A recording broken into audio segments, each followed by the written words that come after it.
Aula 2, módulo 5. Beleza.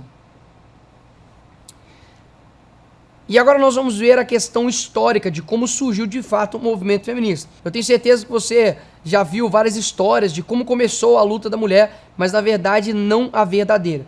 O movimento da libertação aí pela mulher, ela acontece primeiro inspirada num livro de Marx e Engels, em seu livro A Origem da Família, da Propriedade e do Estado, em 1844, que dizia que a família monogâmica, tal como hoje a conhecemos, foi um produto do capitalismo. Então a origem da libertação da mulher, ela surge ali no final do século XX de um movimento socialista para poder de fato utilizar ali as mulheres para fazer ali toda a revolução que eles precisavam fazer ali na sociedade. E esse movimento socialista mundial, ele tinha diversos congressos, e o primeiro foi feito em 1889 por iniciativa e motivação ali de Engels, e naquele congresso eram decididas diversas diretrizes, você tinha ali tudo aquilo que eles iriam de fato colocar e implementar na sociedade dali para frente. Ali foi criado tanto o Dia da Mulher quanto também do Trabalhador. E a marxista alemã Clara Zetkin, que logo após essa internacional socialista, ela começou a aderir as mulheres à luta socialista. E a gente vai falar um pouco sobre ela, que ela teve um papel muito importante nesse começo dessa luta aí feminista e para poder ganhar todas as mulheres para o movimento socialista mundial. Essa mulher, juntamente ali com Rosa Luxemburgo, lutou para poder expandir de fato ali a participação da mulher no socialismo de nada mais, nada menos de que Lenin. Você já passou por aulas anteriores e viu de fato quem era Lenin, o que ele fazia, como ele ganhava, né, ali o seu poder na União Soviética, e com certeza eles queriam expandir isso, não somente expandir, mas também colocar a mulher na participação disso tudo. Então fica aí uma das frases que mostra não somente a intenção dela com relação à expansão do movimento socialista no mundo inteiro, mas também da participação da mulher nessa construção do socialismo aí no mundo inteiro. E uma outra mulher esquecida pelo feminismo, porque não é muito bom relembrar aí o passado dessa mulher, que foi inclusive considerada uma das mulheres mais influentes pela revista Time, foi a Margaret Sanger. A Margaret Sanger, ela fundou a primeira clínica de aborto nos Estados Unidos através da Planned Parenthood, que basicamente significa ali o planejamento parental. E o que foi a Planned Parenthood? Foi uma instituição sem fins lucrativos, fundados ali em 1916, no bairro Brooklyn, né, que tinha ali a maioria negra.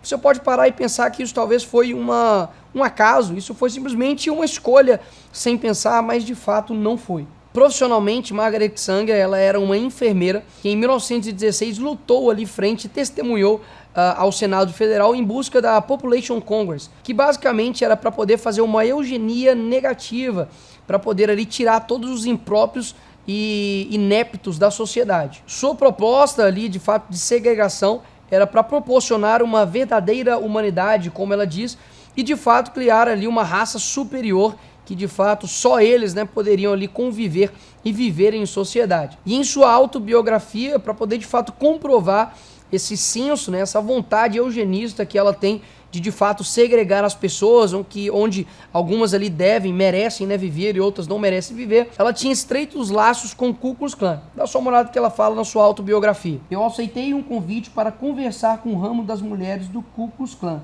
Eu vi pela porta figuras sombrias, desfilando com bandeiras iluminadas. Eu fui escoltada para a plataforma e começaram a falar. No final, através de ilustrações simples, eu acreditava que tinha conseguido o meu propósito. Uma dúzia de convites para falar com grupos semelhantes foram proferidas. Em 1926, ela faz a primeira palestra para esse grupo ali em Silver Lake, em Nova Jersey. Ou seja, uma pessoa que tinha laços com o grupo Ku Klux Klan. Talvez você não sabe o que é esse grupo, mas esse grupo foi um grupo, né, super racista ali nos Estados Unidos, que de fato defendia a morte de pessoas negras. E ela, inclusive, também na sua autobiografia, ela disse que os negros são como erva daninhas, né? Então, erva daninha você tira, você isola, você de fato precisa extinguir aquilo dali. E era essa a intenção dela.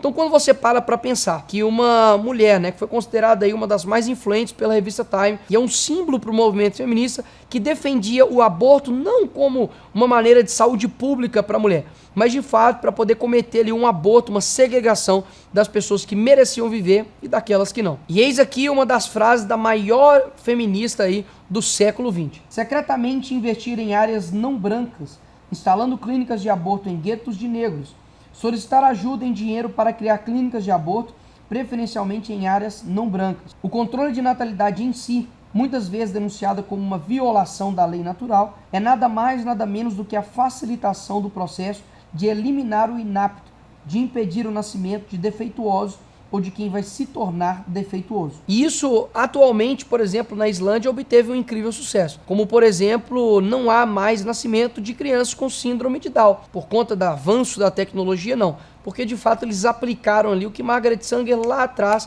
estava defendendo, a morte de pessoas inaptas. Uma outra mulher símbolo do feminismo é a Simone de Beauvoir. Com certeza, se você não já ouviu falar sobre ela aí na sua escola, na sua universidade, eu tenho plena certeza, porque a Simone de Beauvoir é uma das mulheres mais citadas que está aí no cronograma, né, de trabalho, de estudo nas universidades. E por que é importante a gente pegar essas mulheres com uma retrospectiva histórica? Como eu disse aqui anteriormente, você não consegue analisar o movimento se você não analisa, né, as principais teóricas, no caso aqui do movimento feminista. Então, a Simone de Beauvoir, ela tem um histórico muito pesado e muito grave que muitos professores não falam para você, mas a gente está aqui para isso. Em 1977, a Simone de Beauvoir, junto ali com a inteligência marxista francesa, ela assina uma petição, nada mais, nada menos, para poder legalizar a pedofilia. Ela estava pedindo ali a soltura de 3 indivíduos que tinham feito relações sexuais com crianças de 11 a 14 anos. A petição foi assinada não somente por Simone de Beauvoir,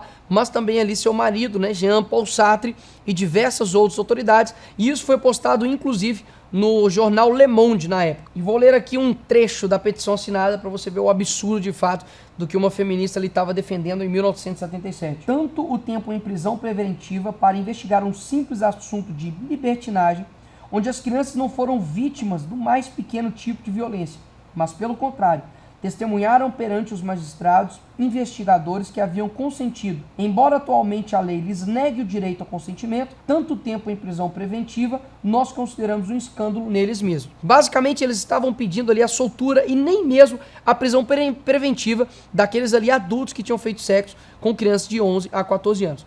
Então, é necessário analisar os atos, né, os frutos de quem de fato ali defende o movimento feminista, dizendo que está ali defendendo as mulheres. Pelo contrário, quando você defende, né, a pedofilia, e mesmo sendo ali consentido, e na época era crime, ela estava passando por cima disso e pedindo ali a soltura desses homens que tinham feito sexo ali com meninas. Então isso de fato, de maneira alguma, pode ser enquadrado, né, como uma luta pela defesa das mulheres. Pelo contrário, isso é uma luta de fato para poder ali ter uma invasão e uma libertinagem sexual ali de criança. E a Simone de Beauvoir tem também no seu livro chamado O Segundo Sexo, que foi ali uma exponencial para a questão da ideologia de gênero, né, onde ela diz que as mulheres não nascem mulheres, elas tornam-se mulheres. Mas isso aí é um assunto para as próximas aulas que nós vamos falar sobre ideologia de gênero e ativismo LGBT.